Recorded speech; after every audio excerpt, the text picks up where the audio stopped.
سب کا غصہ بیچارے ملازم پہ نکل جاتا ہے. کئی بیچارے ایسے نے جڑے گھر بھی غصہ نہیں کر سکتے, اتنی جرت نہیں ہے نا, وہ بھی غصہ ملازم پہ نکلتا ہے. اتنی طاقت ہی نہیں ہے. جانے کس عمر میں جائے گی یہ عادت میری, روٹھنا اس سے تو اوروں سے الجھتے پھرنا. غصہ کسی کا نکل بیچارے ملازم پہ جاتا ہے, اس غریب پہ نکل جاتا ہے, اس کا استحصال ہوتا ہے. اگر کوئی مزدور اپنے آفیسر کے کمرے سے باہر نکلے اور پھر وہ اپنے آنسو پوچھ کر اللہ کے حضور عرض کرے کہ مالک مہربانی فرمانا, اس ذلت سے مجھے نجات عطا کر, تو مجھے بتانا ان اللہ اس بڑے آدمی کو کتنے کو جواب دینے پڑے. اور پھر دھمکی دینا.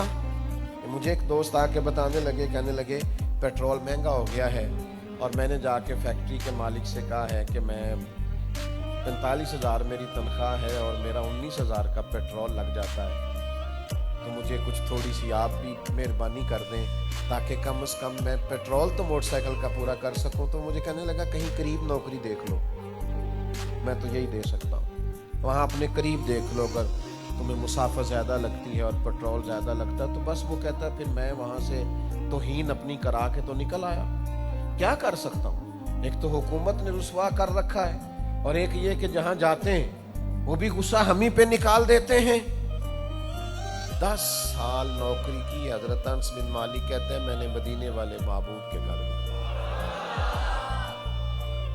10 سال حضور کا غلام رہا ہوں, اور میری ماں چھوڑ گئی تھی, یا رسول اللہ یہ آپ کے گھر میں غلامی کرے گا, خدمت کرے گا, گھر کے کام کاج کرے گا.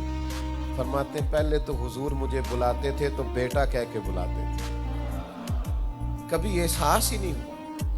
اور فرماتے ہیں پھر حال یہ تھا کہ 10 سال حضور کے کاشانہ نور میں رہا ہوں, حضور نے کبھی اوف تک نہیں کہا.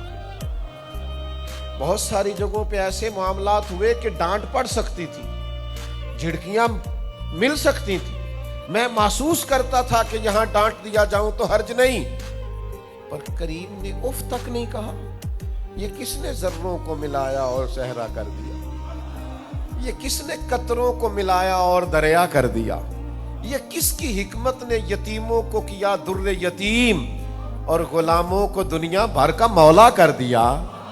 یہ رسول کائنات صلی اللہ تعالی علیہ وسلم کا کمال ہے کہ 10 سال میں حضور کے کاشانہ نور میں رہا, لیکن کبھی محبوب نے اوف تک.